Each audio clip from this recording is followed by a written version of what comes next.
का चल रहा है? बुढ़बक सावन चढ़ गया है, गाजा चल रहा है। अच्छा। सावन भर गाजा चल रहा है, चिलों से धुआं निकल रहा है। सावन भर गाजा चल रहा है, चिलों से धुआं निकल रहा है। बड़ा लगे से बोली शंकर भगवान की।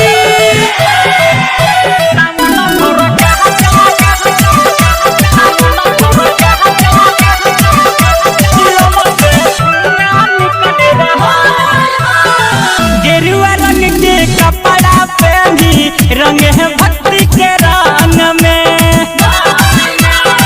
जय शिव के नारा लगा के होश भभूत है आंग में।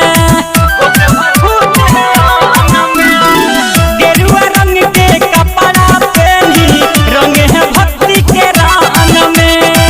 जय शिव के नारा लगा के होश भभूत है आंग में।